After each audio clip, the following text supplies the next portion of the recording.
उत्तर प्रदेश के नगर निकाय चुनाव में कई राजनीतिक पार्टियों का समीकरण बदल कर रख दिया पूरी तरीके से। जहां राजा भैया की पार्टी काफी उभर कर सामने आई, क्योंकि जिस तरीके से उनका विनिंग परसेंटेज रहा, 3 सीट पर उन्होंने अपने प्रत्याशी उतारे, 2 सीट पर जीत मिली तो 1 सीट पर हार का सामना भी करना पड़ा। ये नहीं कि सारी की सारी सीट जीत ली राजा भैया, जिस भी सीट पर प्रत्याशी उतारेंगे वहां तो जीत हो ही जाएगी, तो हार का भी सामना करना पड़ा उनको। आप सभी को बताएं कि 1993 से लगातार कुंडा के निर्दलीय विधायक चुने जाने वाले रघुराज प्रताप सिंह उर्फ राजा भैया, जी हां, जिन्होंने जनसत्ता पार्टी बनाई, जनसत्ता पार्टी का लगातार यहां पर विकास करते जा रहे हैं, उनके दम से पार्टी लगातार आगे बढ़ती जा रही है।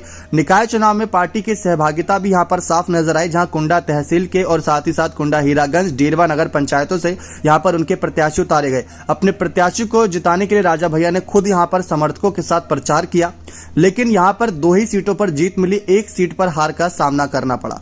राजा भैया की प्रत्याशी निर्मला देवी को हीरागंज नगर पंचायत में तीसरे स्थान पर रहकर संतोष करना पड़ा। पहले स्थान पर विजेता सुरेखा देवी जो कि भाजपा की थी और दूसरे स्थान पर अनु देवी जो कि निर्दल रही। तो राजा भैया की 1 सीट पर हार हुई है। अब आप ये सोच रहे होंगे कि हार के बाद क्या बड़ा फैसला। दरअसल आप विधानसभा चुनाव की तरफ जाएं तो राजा भैया ने कई सीटों पर अपने प्रत्याशी उतारे थे, लेकिन चुने कितने गए? 2। दूसरी तरफ अगर आप पिछले लोकसभा चुनाव की तरफ जाएं तो राजा भैया ने अपने कैंडिडेट उतारे थे, लेकिन दोनों के यहां पर कैंडिडेट की हार होती नजर आई, जबकि उससे पिछले चुनाव में मुलायम सिंह यादव के नेतृत्व में जीत हुई थी। तो ये बहुत बड़ा एक अगर आप देखें तो इम्पैक्ट है। जैसे कि मान लीजिए अखिलेश यादव है या मायावती हैं, तो ये नहीं कि अखिलेश यादव अगर आजमगढ़ सीट से चुनाव लड़ते हैं तो आजमगढ़ सीट पर ही बार बार जीत होती रहेगी और पार्टी विकास नहीं करेगी। जैसे इस बार नगर पंचायत में कुंडा सीट जीत ली यहां पर, तो कुंडा सीट से ही पूरा उत्तर प्रदेश जीत लिया। अगर पूरा उत्तर प्रदेश जीतना है या जनसत्ता दल पार्टी को राष्ट्रीय पार्टी बनानी है तो राजा भैया और पार्टी के कार्यकर्ताओं को लगातार विस्तार करते रहना होगा, और राजा भैया की यही रणनीति है।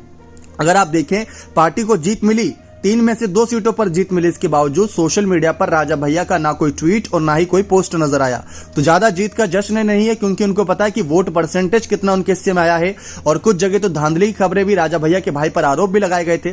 तो यही बड़ा ताबड़तोड़ फैसला है राजा भैया का हार के बाद 1 सीट पर, और विधानसभा चुनाव में थोड़ी हार के बाद और लोकसभा चुनाव में हार के बाद, कि इस बार लोकसभा चुनाव में कुछ बड़ा कमाल करना है और ज्यादा से ज्यादा कैंडिडेट को जीत दिलानी है। जैसे पिछली बार 64 सीटें जीती थी बीजेपी ने, 10 सीटें मायावती की पार्टी ने, 5 सीटें अखिलेश यादव ने, कुछ निर्दलीय गए, कांग्रेस के भी यहां पर जीत होती नजर आई। ठीक वैसे ही राजा भैया को भी अपनी पार्टी का विस्तार करना होगा। आपकी क्या राय इस मामले पर अपनी राय कमेंट सेक्शन में जरूर रखेगा। बहुत बहुत